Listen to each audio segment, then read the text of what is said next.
Creating with your child. Today's session we're calling Spin Class, and we're taking a spacious spin on some spinning toys that you can make with your child. Whether you're a parent or guardian looking at doing something creative and brain-powered this summer with your child, or if you're a teacher or a caregiver, we have some ideas for you today. So as we're going through this, we would love to hear your questions and comments. My name is Dr. K.P. McKee. I'm the founder and executive director of A Spacious Place Creativity and Spirituality Center, and we'd love to hear from you. So we have two projects today, both which are spin toys that are handmade from supplies you'll probably have around the house or classroom. So let's just look at them by project and look at what supplies you'll need. So these are super spinners, and let me just give you a brief demonstration. You may have seen these. So you just wind them up and then pull and release.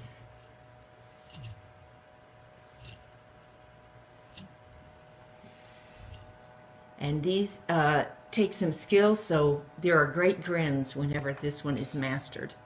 To do this one, you're going to need some markers, and I have to have a pencil too for drawing and erasing if I need to. It helps to have a ruler for some of the choices you might make with them.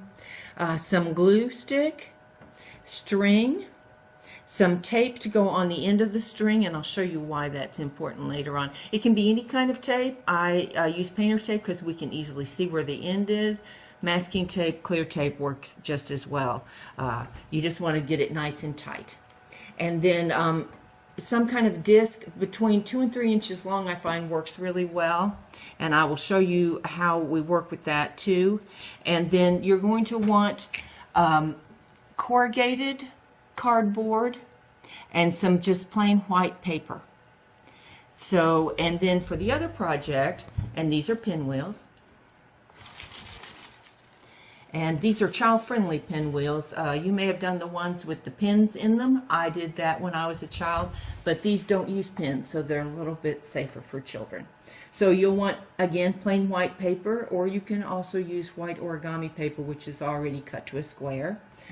You want floral wire, pony beads, whatever colors you want, crayons for this one, scissors. Actually, for both of them, you'll want to use the scissors. And then some kind of straw. I like these milkshake straws because they are wider and easier to use. Why don't you show the size, so turn it sideways. There.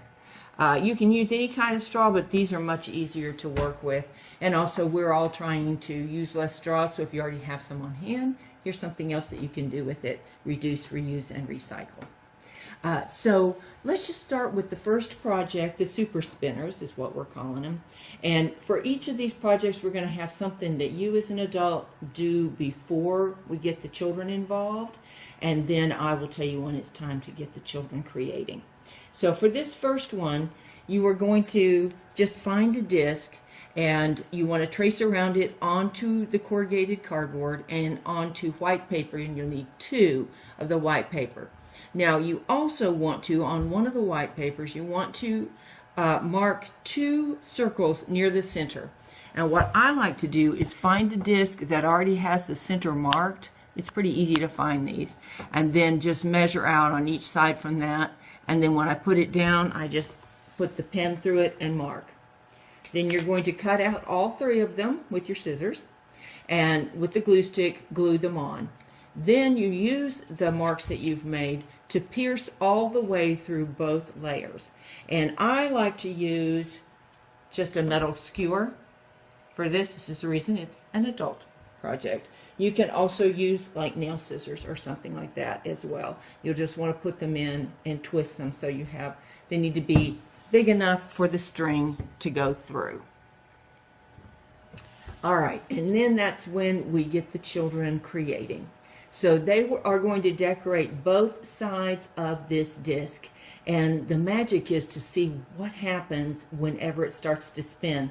I don't know if you noticed with this one, but we had the colors of purple and yellow on it, and I'll spin it again in a little bit. Something you wouldn't expect from just lines of color. So that's part of where the science comes in, the math comes in with measuring these dimensions. And we have worked with children who don't know how rulers work, so this is a great opportunity to begin building those basic math skills. So I did this one with just a pie, and then this one I did just squares of red and yellow because I want to see, and I have not tried this before, how they combine and if we get the secondary color of orange at all doing it this way. And I would like to suggest that when you do this, you make two, and you may be making one alongside your child so that you all can have this experience together. So I'm just going to finish this one off. The reason I suggest corrugated cardboard is that it helps to have that dimension, that depth to make this work better. Also, this first one that I made out of foam board, and I just mentioned doing this because not a lot of people just have foam board lying around the house. You can see this one's foam board. If you have that, that's even simpler because all you have to do is just cut it out, and you already have that depth there that you can work with, and it's nice and lightweight. Then you want to wrap the end of a string, cut it about a yard long, and you're going to push it through one hole, do a U-turn, and push it back through the other hole. And then we're going to tie the ends.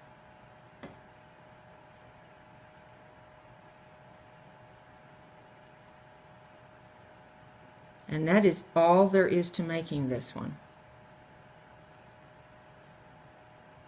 You can always cut the tape off the end if you want, if you find that distracting. And then you just pull so that you have some on each side and wind it up. And then it's a matter of pulling and releasing.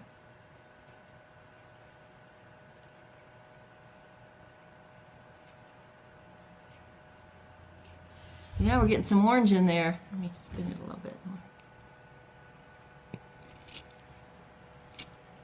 Yeah, you see that? Let's see what's happening on the other side. Let me spin it again. Yeah, we got a rainbow working there.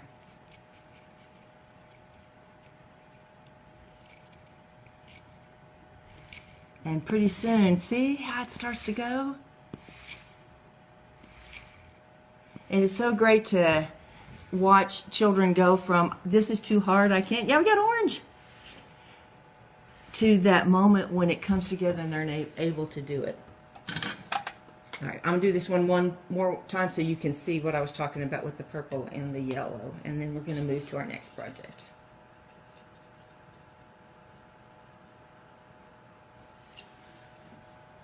See that?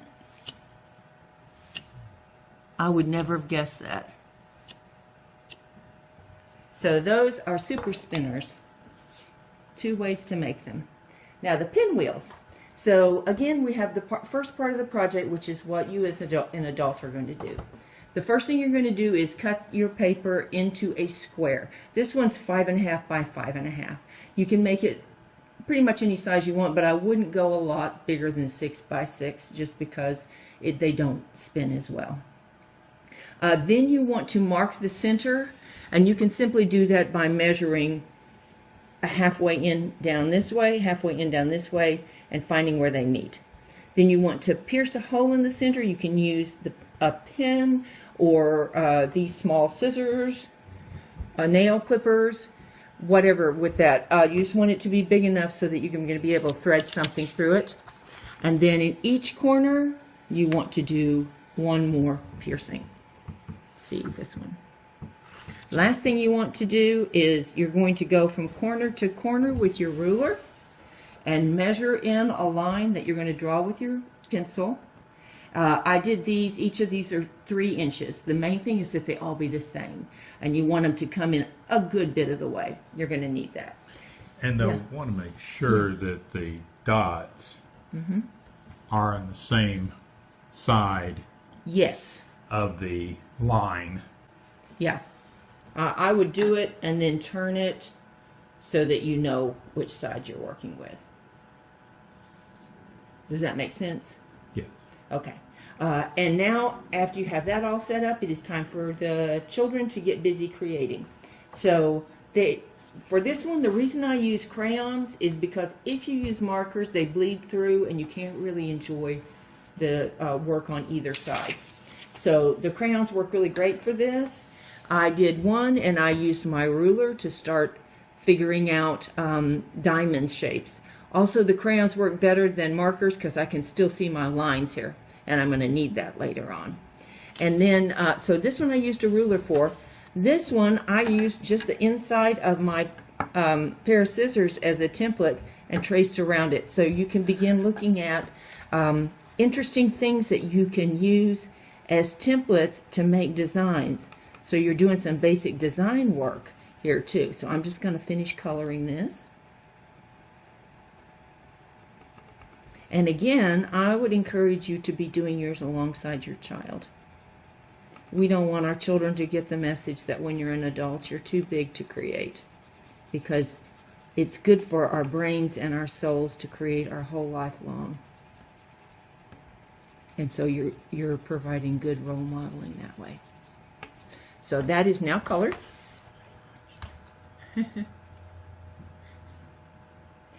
Okay. Then you're going to see where the lines are here, and we're going to cut from the outside into the line as far as they go, all the way around.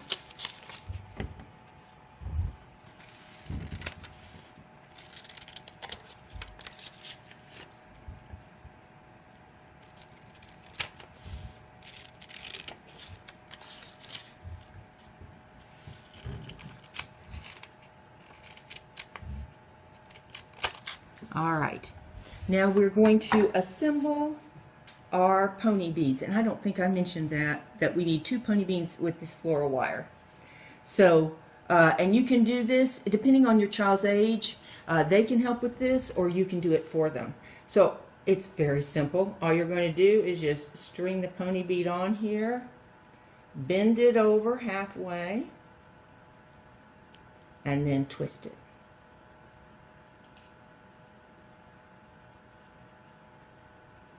And you can give a little twist at the end just to make it a little easier to string, because this is the hardest part. And then you're going to take it apart. But that's all there is to it. You're just going to, just so it stays on there and stays in place. And I have this here so you can kind of see what I have done before we have put it on the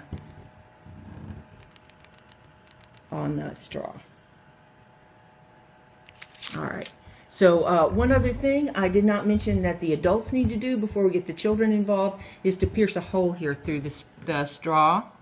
And again, I just used a skewer to do that. Just went straight through like that.